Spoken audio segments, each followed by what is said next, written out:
Everyone, we are ready to get started. Thanks so much for joining today. My name is Jennifer Morris. I am with MadCap Software. Honored to have you all attend. Today's session is going to focus on migrating a help site from Salesforce to MadCap Flare. Joining me is Jess Kuras, Senior Technical Writer at Fitbit, whose team is doing some really fun things with Flair and Central. And today she's going to talk about their need to overhaul their help site from Salesforce to Flair, including the whys behind this decision, some of their key considerations along the way that came up as well. Jess and her team currently manage all of their content using MadCap solutions and have successfully incorporated additional technologies to publish content translated into 12 different languages. So no small feat. So today we're going to learn a little bit about their journey and the success that they've been able to achieve. So welcome, Jess. Thanks so much for joining us today. We're so honored to have you present. 2 items of business before we jump in. This webinar is going to be recorded as always, so if you have to leave early, not to worry. We're going to send everybody a link to this recording as soon as we're done.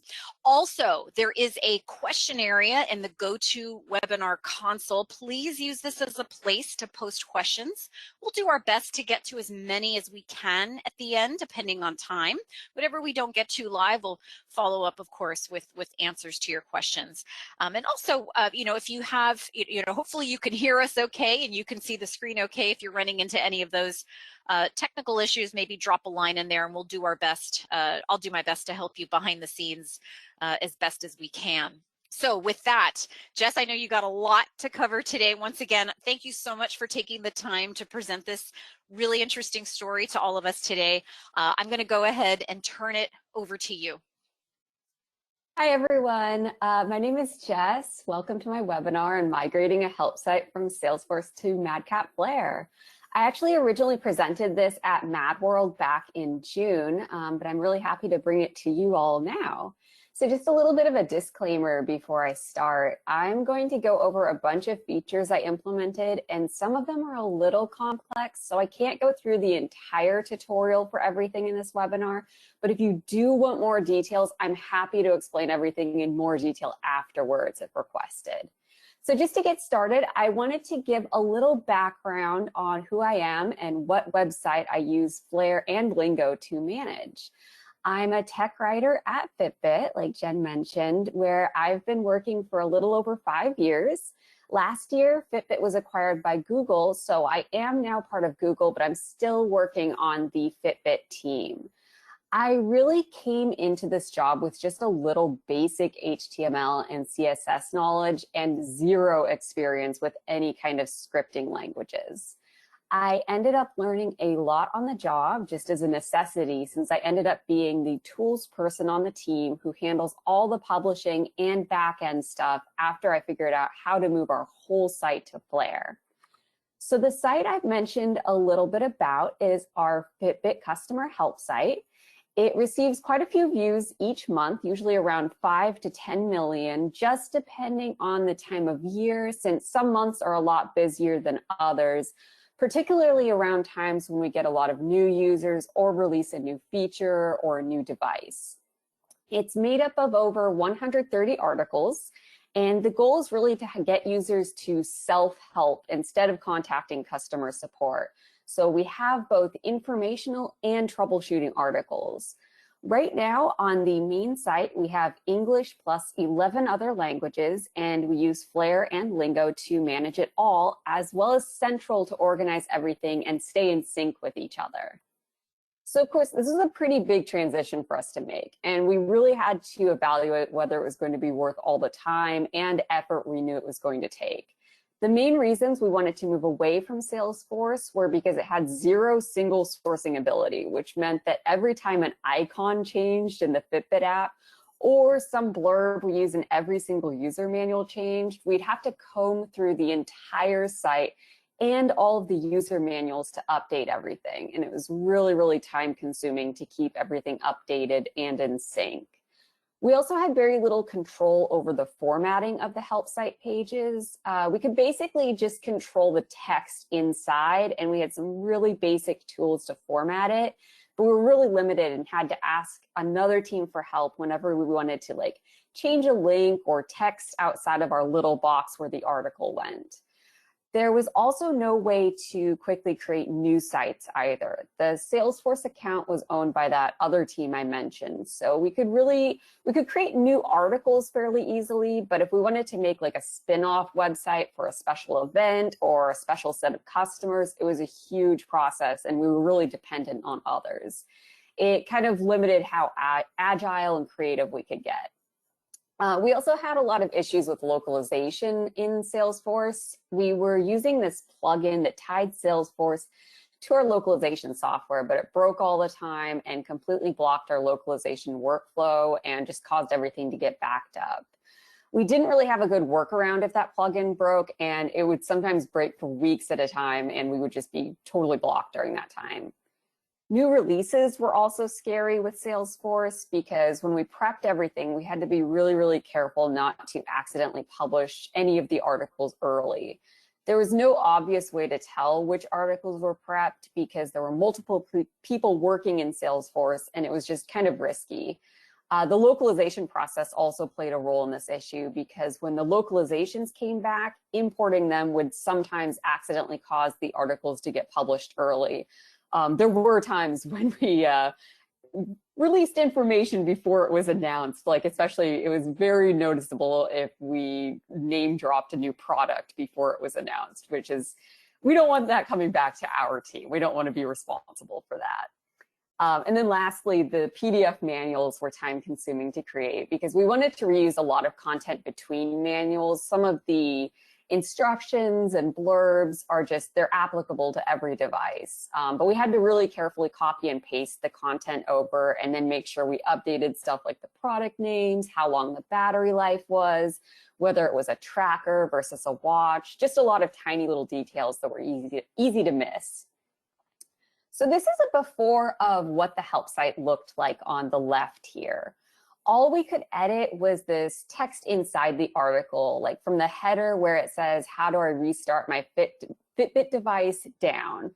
But you can see there's some kind of like weird tabs at almost the bottom of the page there, which was the only tool we really had to create sections, and it was really difficult to edit. Like we had to go into the HTML to do it, and then it didn't always work like we expected. The help site was all hosted and published through Salesforce, and then the manuals we created with Word.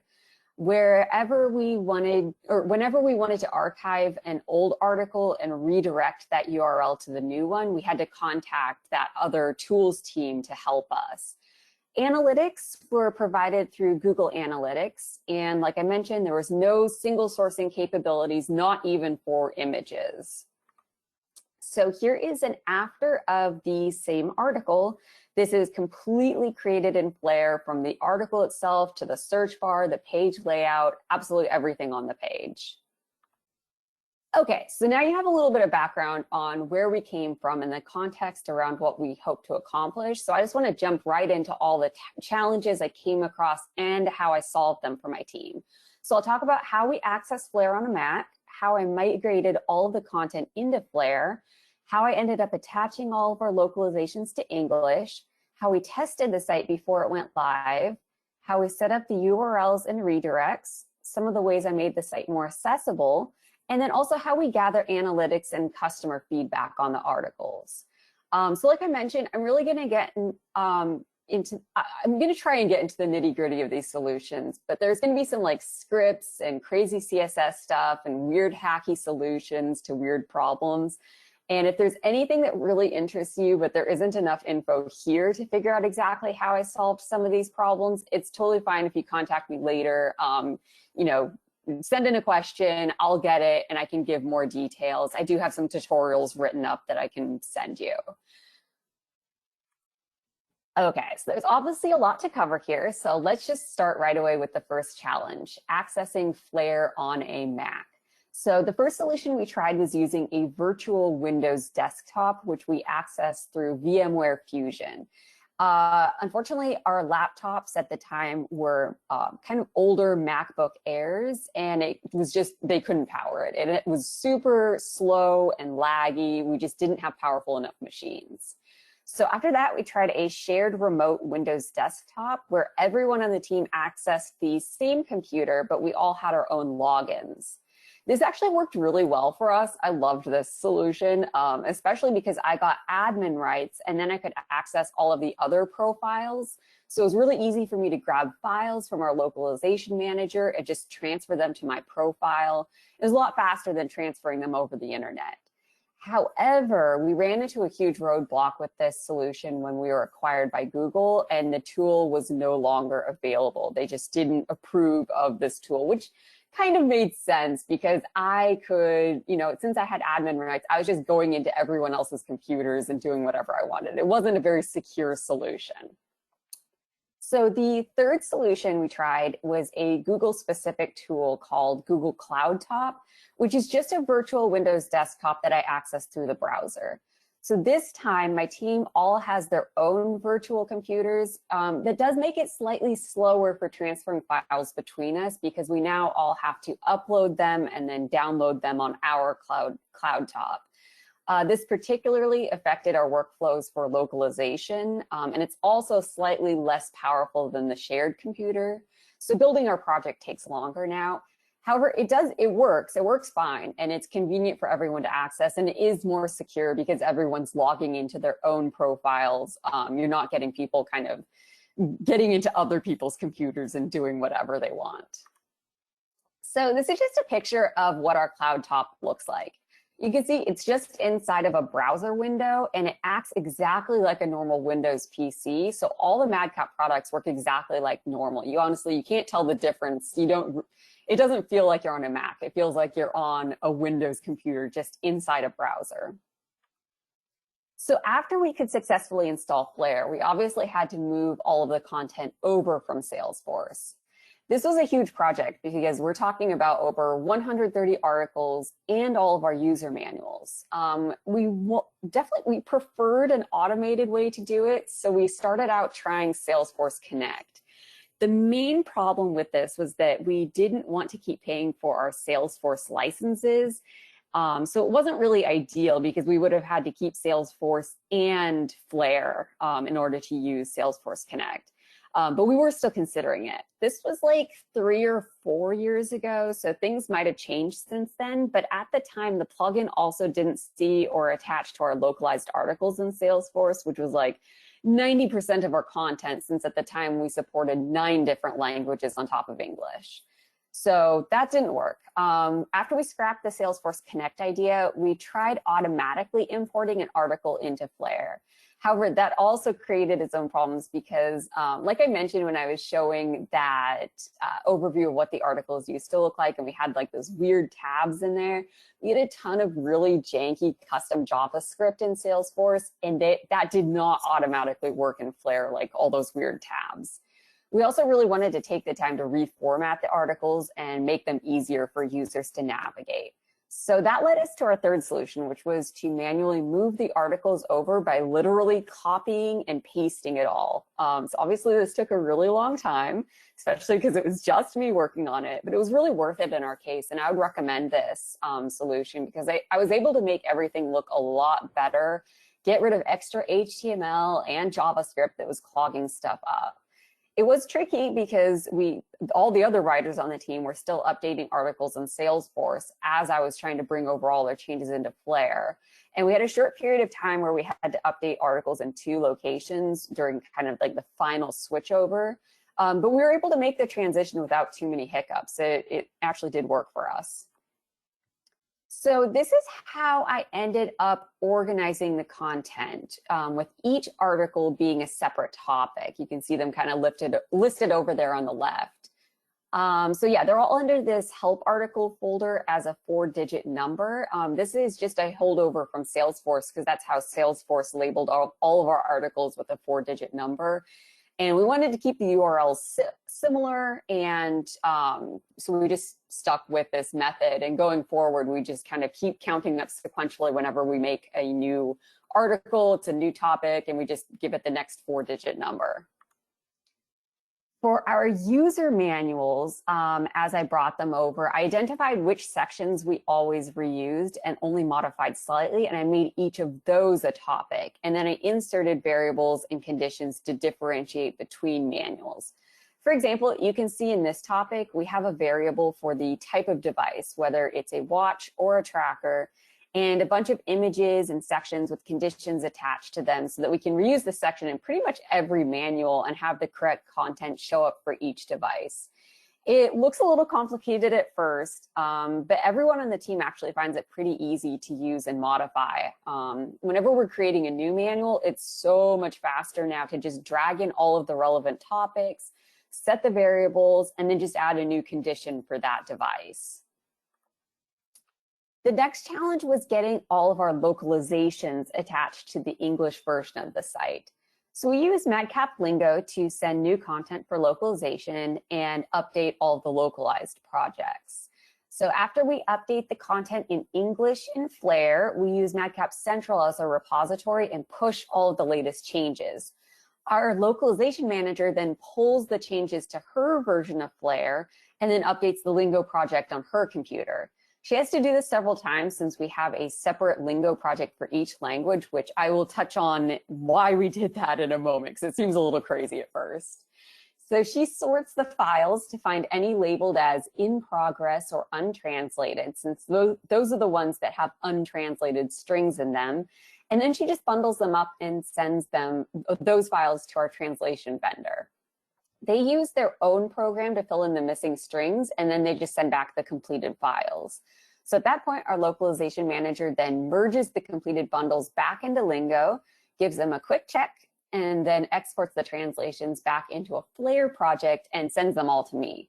Then all I have to do is to publish them, is to put those exported projects in the correct location on my computer, open the English Flare project back up where the localized projects are linked in the target, and then build the site. So I set up conditions that I can apply to each article, each topic, if we don't want it translated to a particular language. That usually happens because a feature isn't available in all countries, or because when we first add new languages, we start with just the most popular articles instead of translating the entire help site at once. So because I have these conditions that are like, do not translate DE, which is German. So that's the condition that I would apply to any article I do not want translated to German. I can then filter out these conditions in Lingo, so I only translate a subset of the articles. And that's why we created one Lingo project for each language, so that we can choose which articles we want translated for each language, because it is per language. So for example, we recently added Norwegian, and you can see there's a bunch of topics over there that are labeled in green. That's the do not translate to Norwegian condition. And like I mentioned, we only wanted to translate the most popular articles to start with. And so by putting by using conditions for each language, and then those conditions filter into a project for each language, the Norwegian project is different than, say, the German project. It has a different set of languages, and we use that a lot. You can see at the bottom there is a do not translate to any language condition, and if we only use that one, we could just have one project, but we really wanted that to have that power over it, where we could choose which languages have which articles. So after we filter out the articles we don't want translated, I created this script to remove those untranslated articles from the localized sites so that they don't have a bunch of random articles in English show up when they search. I run this script every time I receive a new batch of localizations, and it's really, I know it's not the most elegant solution, but it works well, and the script only takes a few seconds to run. I should note that this solution only really works if you're deleting entire topics though, which is how we're set up, because each topic is an article. If you applied the do not translate condition to a single paragraph within a topic, you're going to have a localized article with just a single paragraph in English, which isn't ideal. So we only apply those conditions to the entire topic, not sentences within or paragraphs within the topic. All right, so next up was testing the site before it went live. I actually publish the site locally on my computer, and then I run a script to copy over all the files to an AWS S3 bucket. So to test the site, all I had to do was publish locally like normal, then upload the files to a private unlisted bucket. This worked fine for us, but it was technically available to anyone who knew where to find it. It was fine for the help site because it wasn't like there was any secret info in there. It was just a redesign of the already live site. Since then, however, we have had an instance of needing to create a brand new site that we didn't want anyone to access by accident, even within the company. It was kind of like a top secret project. Like, we did not want that getting out early. For that, I ended up publishing to MadCap Central and creating a test site that required a login. It was perfect because I could control exactly who could see it because everyone had a login. And then I was able to quickly update the content and test a bunch of scripts that I needed for that site. Honestly, I would just use this solution in the future with just sending it to Central for testing. It was a lot easier than setting up a whole new bucket, figuring out who could see it, waiting for stuff to go live, and worrying about anything going live before I was ready. Central was just a lot easier for me to set up on my own and control access of, and it looked and acted exactly like the real site did when I eventually did publish it to the bucket. Okay, so I'm going to talk a little about URLs and redirects now. So I mentioned that our old Salesforce site used the naming scheme shown on the slide here, where it was help.fitbit.com, followed by articles, the language code, help article folder, and then that 4-digit code that I talked about that corresponded to a specific article. So to start with, when we were looking at this migration, we were hoping to follow the exact same format, but we ran into two problems. The first was the language code. Salesforce uses an underscore to separate the language from the region. So in this case, you can see it's like lowercase en underscore capital US. So Salesforce uses that underscore, Flare uses a dash. And the second problem was the 4-digit code at the end. Salesforce doesn't use a .htm or .html extension while Flare does. So the first problem, the language code, was really actually pretty easy to solve. It's just a folder that all of the articles are put into. So all I had to do was rename those folders on my computer before I uploaded the site to the bucket. I ended up including this directly into the script that I used to upload the files to the bucket. And you can see the code right here on the slide. That's it. It's just taking the original folder name of /en/nl and so on and renaming them to the code that uses the underscore and the capital US. So no problem, pretty simple solution, doesn't require any extra work since I have to run the script to move everything to the bucket anyway. Of course, if I'm renaming the folders after building the site, it means I also have to fix the language toolbar, which is what customers use to switch languages. For us, this is like a toolbar that's built into Flare. For us, it looks like kind of a little globe icon. Users click the globe and then they choose what language they want to view the article in. By default, this toolbar uses the language codes with the dash because that's what it's expecting. That's what Flare uses. But fortunately, there's a section in the toolbar editor in Flare where you can insert a script. So we just did the same thing here where we told it to use the URLs with an underscore instead of a hyphen. And it means if you build the site and test it on your computer, the toolbar doesn't work quite right because it's it's before you run the script to rename the folder, but it's after you run the script to change how the toolbar works. So if you try to go to, this is the NL is Dutch and the two ZH ones are Chinese. So if you try to switch the language to Dutch or Chinese, it'll say that it basically reaches a 404. But then when you publish it and change the folder names, it works perfectly. So live, it works great. So that solves the language problem, but now we're faced with the issue of how Flare puts that .htm at the end of all the pages, which wasn't how the old site worked. I could not figure out a way to remove the HTM. So in the end, I admitted defeat and I kept them. In a perfect world, it wouldn't really matter if the URLs changed since the new site all uses the correct URLs.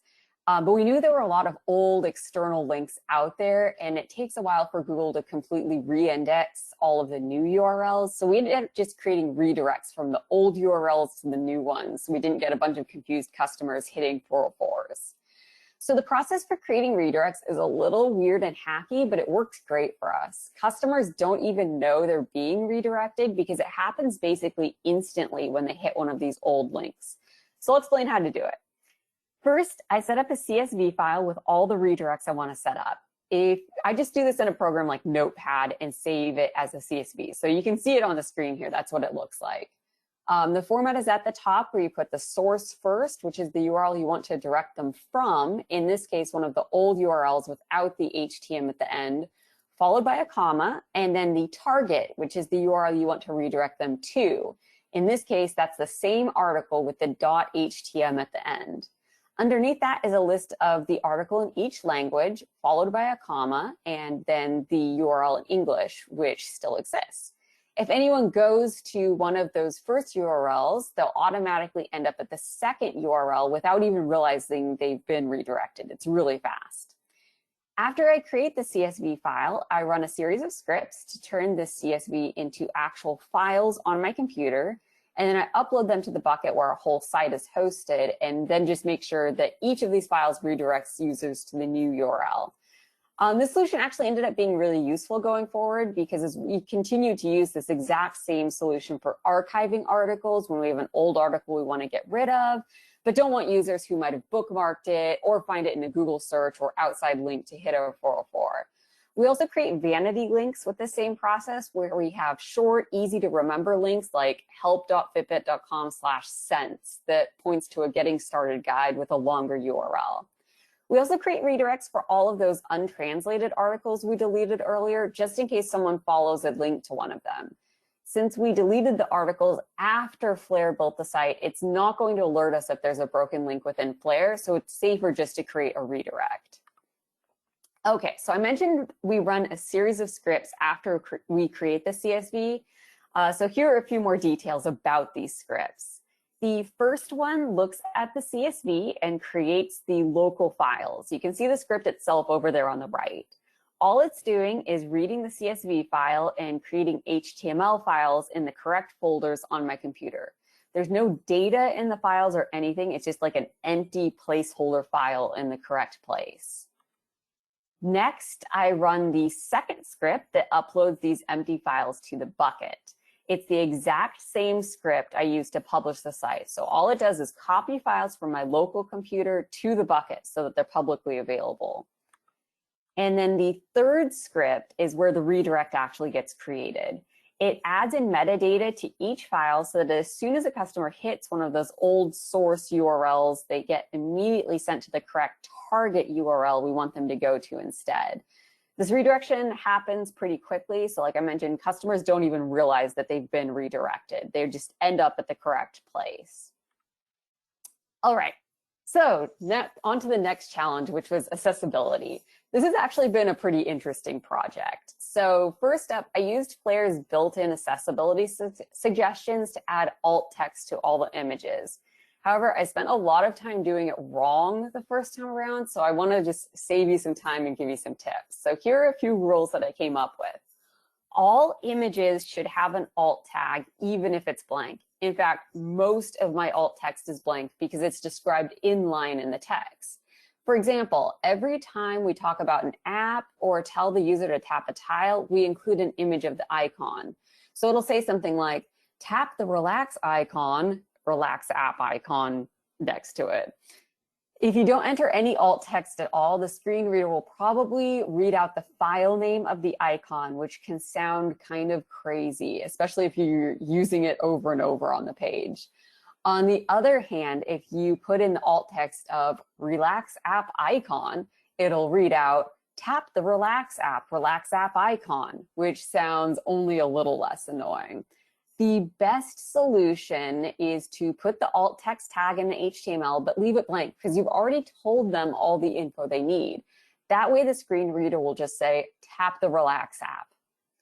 Next, don't include phrases like image of, illustration of, picture of, anything like that. It's super obnoxious when the screen reader already announces that it's an image and it's just considered a bad practice. Another mistake I made at first was putting quote marks in the alt text. For example, I once wrote alt text that said, error screen with the text, no Bluetooth connection, in quotes.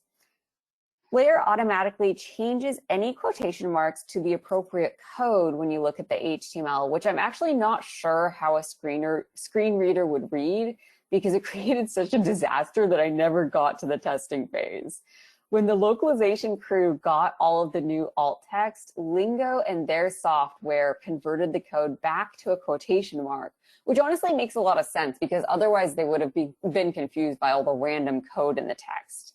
However, when it got exported back into a Flare project, it kept the quotation marks instead of converting it back to code, which broke all of the HTML. Like every single article was broken because there were all these extra quotation marks in the code, which is a huge issue in HTML.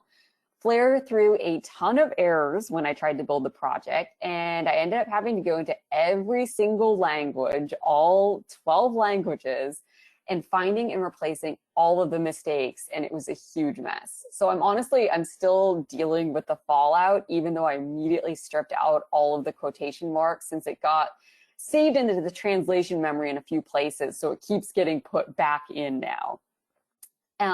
So last, this might be obvious, but it's always best practice to include all of the necessary information in text instead of just inserting an image. So you can see an example of what not to do and what you should do instead on the next slide. I always try to put a description of any icons in text, just as simple as saying plus icon and then inserting the image alongside the text with the empty alt text. It's just a little bit smoother for the screen reader when you do it that way. So just one more tip here. I don't know if others do this, but we always used to use a greater than symbol when writing instructions. So if you've ever listened to this with a screen reader, it's awful. So it actually reads it as, so at the top here where I'm using the actual greater than symbol, it'll read it as tap your name, greater than symbol, view all friends, and so on. So the better solution is to insert an image and give it the alt text of and then or then. So instead it'll read it as tap your name, then view all friends, and so on. Because we use this greater than symbol absolutely everywhere, I ended up setting a macro in Flare that automatically inserts the image and the associated alt text whenever I hit the F5 button. And if you don't take advantage of macros for tasks you do a lot of in Flare, you're really missing out. It's a really cool feature that saves a lot of time. Okay, on to one of my favorite new features I created for the site, which is dark mode. I'm not gonna have time to go through how I set this up step by step, but wanted to give you an overview just to think about. And if you really do want more details, just let me know and I can write up something more detailed because it was a little complicated. Basically, though, I inserted some HTML and JavaScript into the master page to create that toggle in the bottom right of all the articles. So on the right is the actual article. Just look in the bottom right and you'll see like a little toggle down there. So when the user selects that toggle, the JavaScript tells the CSS to swap between variables in order to switch all the colors. You can see the two themes on the left there. The light theme is on top and the dark theme is on the bottom. So when I set the color of the P tags, I use that variable instead of a specific color. And then the JavaScript just instantly swaps between them.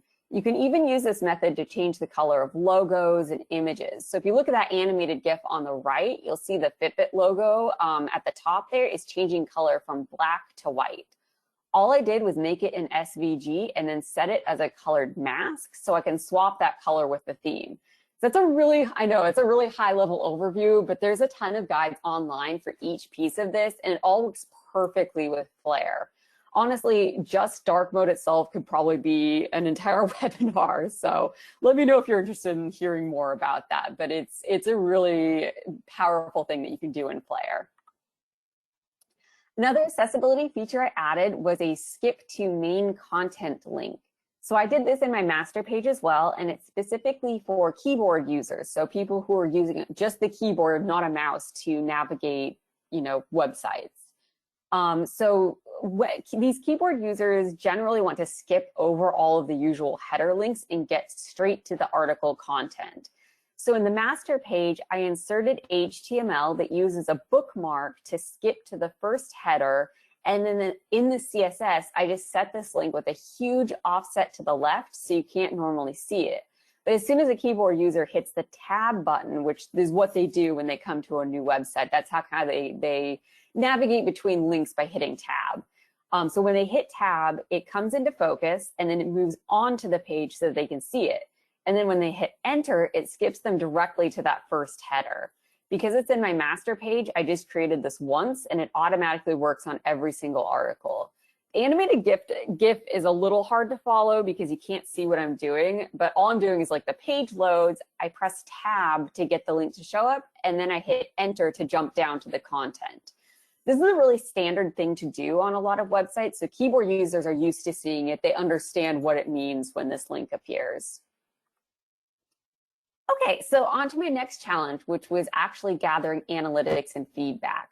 So for the analytics portion, I use a combination of Google Analytics and MadCap Central. Google Analytics is great for the really detailed info, like seeing exactly how users navigate through the site, how long they spend on each page, where they enter and where they exit, how many pages they tend to look at, differentiating between unique views and overall page views, things like that.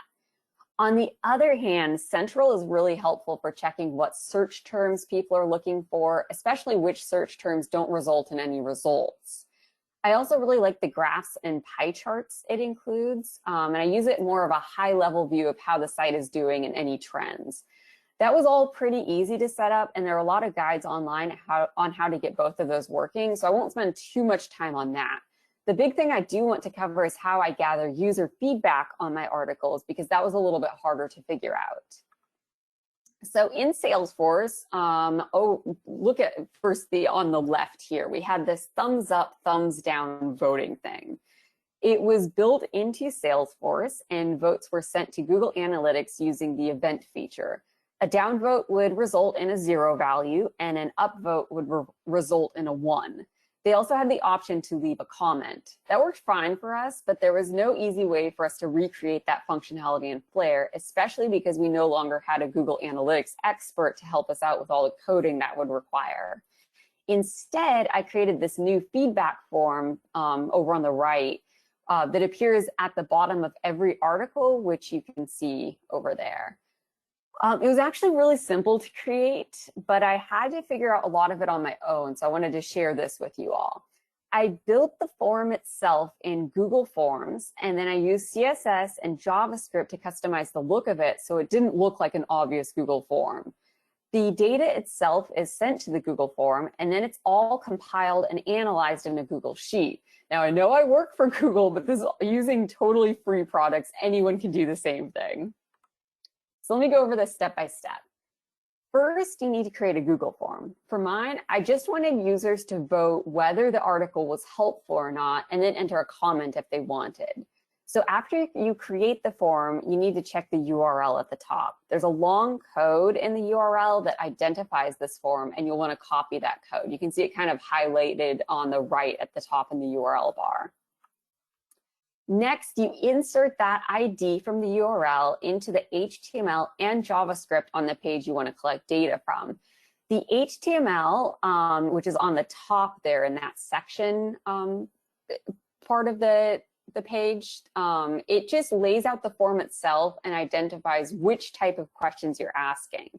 So I have 2 radio questions, which were the yes/no answers on whether it was helpful, and then 1 text input followed by the submit button at the bottom.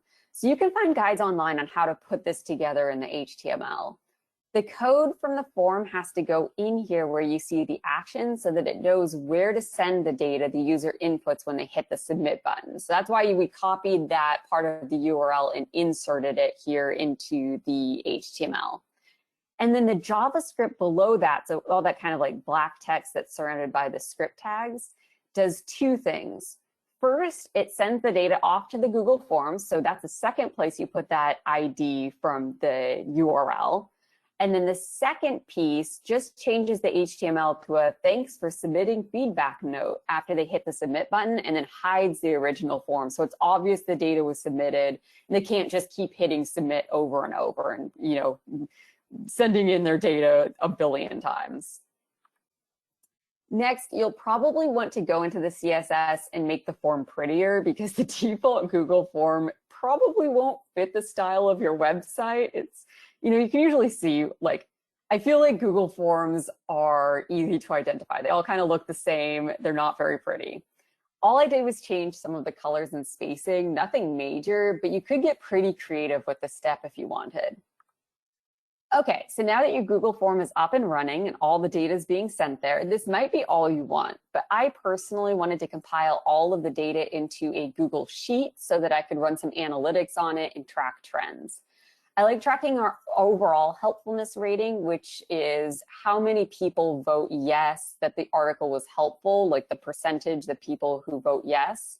And I also take a look at which articles are changing a lot month to month, so we know which articles we might need to take a closer look at and maybe sort through all the comments people leave. So to do this, just go back into the Google form itself, you go to the Responses tab, and then click Select Response Destination. You'll have a few options here. So if you already have a sheet set up, there's an option to select an existing sheet and then have all of the data automatically sent there.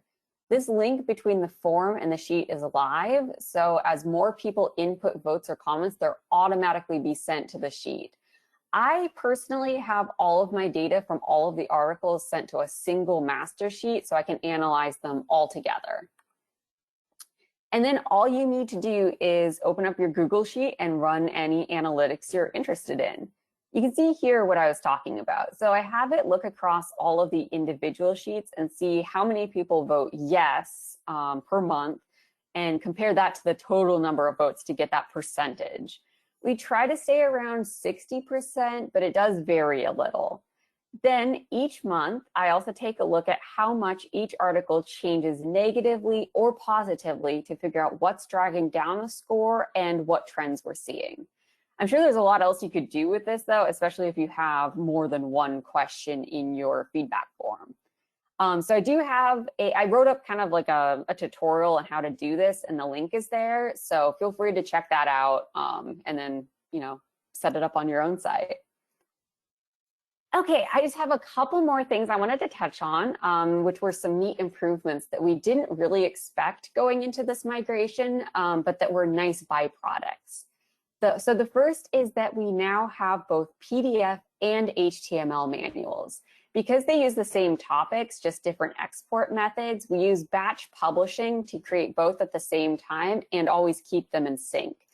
The PDF version, I feel like a lot of people are moving away from PDFs, like they're considered a little more old-fashioned, but they're nice for people who prefer that. We have some customers who actually like to print them off, and they're also required for some of our products if they're medically regulated. The HTML version has much better SEO when people search for questions, plus it has that internal search and a table of contents that's always within reach instead of having to scroll all the way back to the top. So I set up in the CSS for that table of contents. You can see that the HTML version is the one on the right there. So that table of contents actually scrolls with the page. It never actually goes off screen. So it's always just right there for people to navigate to different sections. I mentioned earlier that we use Central to stay in sync with each other. And it works really well, especially if we leave a comment when we commit about what we change. I just used that feature this morning because I accidentally overwrote someone's changes.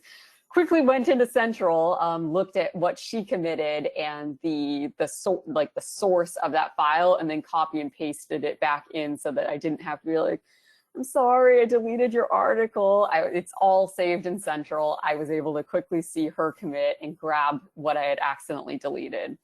There have been times when we need to go back and see when something was updated or what changed on a specific date.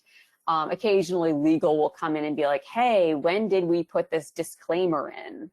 Things like that. The diff checker in Central has made that really easy. You can see exactly what was changed, what was added, and what was deleted. In Salesforce, we did have old drafts, but it wasn't usually obvious what changed from one version to another. And it was really messy. It wasn't easy to navigate like Central is. I also have a bunch of smaller projects in addition to the help site, and it's been really nice having total control over who can access and edit each project.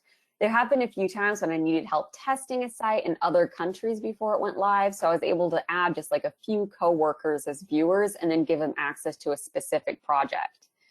So that's really it. I'm happy to answer any questions, but first let me turn it back over to Jen for a couple of pieces of business. That was great. Thank you so much, Jess. Yeah, we just have a couple questions that we'll touch on today. Feel free, if anybody has any questions, use that question area in GoToWebinar, and we'll do what we can to touch on those today. A couple reminders. If any of you are watching this and you're new to Flare, I'd like to just remind all new users out there that you have access to our introductory training class. It's $600 worth of training you get for free. MadCap offers it usually about twice per month, sometimes more depending on the time zone you're in. And so because everybody will get this deck, you'll have a link directly to the registration page. You can see all the modules that we cover in the intro class and links to register. So again, this is free. Great class to get you up to speed quickly on some of the basics. So definitely encourage you to check that out. Register if you haven't already. Great if you have new team members new to Flare who need, you want us to help get them up to speed on the software that they're going to be using every day. Let us help you, and it's free. So please take a look at that and register if you haven't already, if you've got any new teammates that would benefit from that. And the next thing, I think we've got one quick promotion I want to mention. When you purchase our solutions, you get the MAD certification bootcamp training at no cost. So if you're looking to take your skills to the next level and get that MadCap Flare Advanced Certification logo for your resume, your LinkedIn profile, it's a $300 value. It's a great opportunity. So when you purchase 3 or more subscriptions, to Flare, Central, or AMS, that bootcamp is going to come to you at no cost. So you'll feel free to contact our sales team. It's sales@madcapsoftware.com. They're more than happy to get you the details and what you need to do to ensure you qualify for your purchase this month. So I wanted to be sure to mention that. So a couple of questions, Jess, just to kind of throw out. Just curious that one came in. Oh, for the Google Form ID, you were showing us where to put the script. So the question was, did you include that, since we want that to be on every page? Where did you put that in the template page, formerly known as the master page, or where did you configure all those fun behind the scenes bits, and what file, what gear? Yes, that is a great question. So if you have the same form on every page, so you want all of the data just to go to one place, you don't care what page people are looking at when they submit their feedback, you could totally just put it in the master page, just put the form at the bottom. It'll be the same on every page. However, we really wanted to track on a per article basis which articles were performing well, which ones were struggling, and so we wanted that URL captured. There would be a way, I've heard, to just have the form, probably in like the JavaScript, capture what URL they are currently on and send that to the form as well. However, I am not that advanced. Someday maybe I will figure that out, but for now I have a separate form for each article. So that means that for each topic I had to go in and insert that HTML and JavaScript and then grab the ID from the URL and insert a different ID into each topic. So to set it up, it was a little tedious because I did have to do that, 130 times for each article. For languages, I'm totally fine. Like all the languages will go to the same form, no problem there. Going forward, it's not a big deal because you just have to, it's part of creating a new article is just setting up the feedback. But if you were more advanced, there is totally a way to just have the JavaScript capture what URL they are on, send that to the form, and then you could just do it in the master page. So I'm sure there's a way. I have not done it. Gotcha. That's great. I think everybody's ears perked up with the Flare on a Mac part of your webinar, Jess, because we got a lot of folks asking about that. What was it? I know you said we don't have time, obviously, to get into the specifics, but what was it like getting Flare to run on a Mac? I mean, was it pretty seamless? And you mentioned it sort of feels like you can't really tell, but was the process pretty easy? Yeah, it was pretty easy. It depends a little bit on your company setup. So for Google, they do lock things down a lot, and I had to get like admin privileges in order to install Flare because it is a third-party software. But the actual Windows experience is totally seamless. Mm, It like you log like I open up the browser window and I see the Windows login box. I just log in as if it were its own computer because it really is. You can kind of think hmm of it as a monitor to some computer out there. It's a virtual computer. And you can restart it just like you would a normal computer. Everything works just like an actual Windows computer, and it's not taking any resources from your computer. I kind of mentioned at first that we tried that like a virtual desktop as opposed to a remote desktop where it's actually running a Windows machine from your computer. That can be a little difficult on some of the, like an older Mac or like a MacBook Air that's not as powerful. But when you use the remote desktop feature where it's all the processing is happening on a separate machine somewhere out there, your computer is just acting as kind of like a monitor into that remote desktop. It works perfectly. You don't need to have a powerful computer. It works just like any other Windows computer. Flare works no problem on it. Yeah, right. Question came in going back when we were talking about the redirects for the URL, appending the URL going from Salesforce to Flare. The question was, since you had to define that redirect, would it have been one approach to do the same for the language, like en_US to en-US? The question was sort of, was there a sort of a technical reason behind your two steps that you talked about? Got it. Yeah, yeah. You could totally have done both of those at the same time. Forget like changing the language folders and all of that. We did it as two steps where we initially were worried about the language part of it and thought we could solve that .htm or .html at the end later.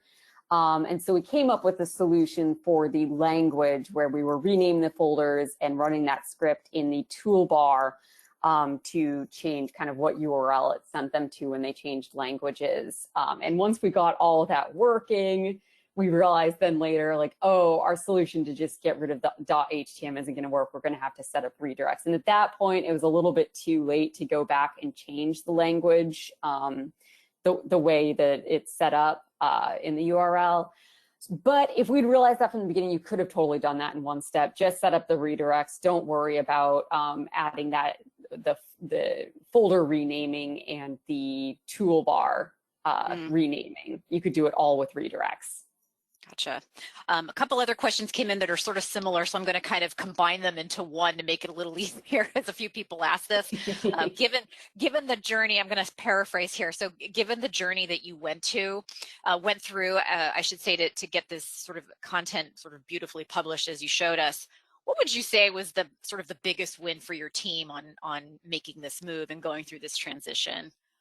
Yeah, honestly, the control we have over the site now, like when I want to create a new feature, I can do it all myself. Like Flare has everything in there to allow me to set up the page how I want, spin off new websites when I need to, give people access to different sites, test everything myself. It's just given our team a lot more flexibility and control over it. As well as the single sourcing has been incredibly helpful because the Fitbit app and Fitbit devices do change occasionally. Like icons will change in the app. The devices will get an update and just like change the color of something slightly. And being able to just find that image and know that that is the same image that's used everywhere on the site, everywhere in our user manuals, update it in one place, and then just rebuild everything has saved us a ton of time.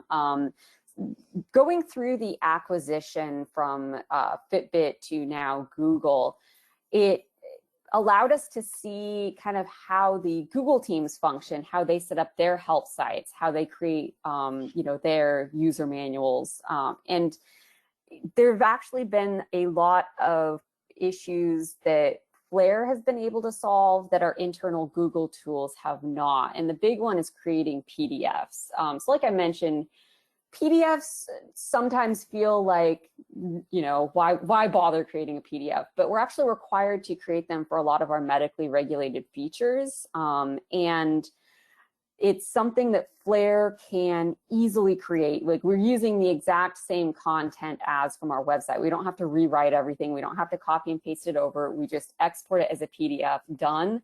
And that's something that a lot of the teams, other teams at Google have been looking at, because as they expand into this medically regulated space, it's a problem that they are looking to solve as well. And because it hasn't been, Google creates a lot of its own tools, and that isn't necessarily something that they have encountered before. And so being able to show them how we do it with Flare and how we've solved this problem has been a huge win for us. That's awesome. That's great. Well, and looking at the time, we are just at the hour. So Jess, I want to thank you once again for preparing this fantastic session. I hope everybody enjoyed it. It was really fun to kind of get a glimpse into your journey and your migration a little bit. I think it was really helpful for the community. Thank you so much for taking the time to put this together. And I also wanted to thank our attendees for coming today and joining us for this hour, and for being engaged and for your fantastic questions. Very much appreciate it. So with that, we'll go ahead and thank you once again. We hope everybody has a wonderful rest of the day. I hope you found this webinar helpful, and you will get a link to the recording probably within a day or so, as well as Jess's slides. So do keep an eye out for that. That will come from MadCap directly. So thanks again, Jess, for doing this, and thanks everybody for attending. Hope you found this helpful. Hope you have a great rest of the week, and we hope to see you on another webinar soon. Take care, everyone. Thank you.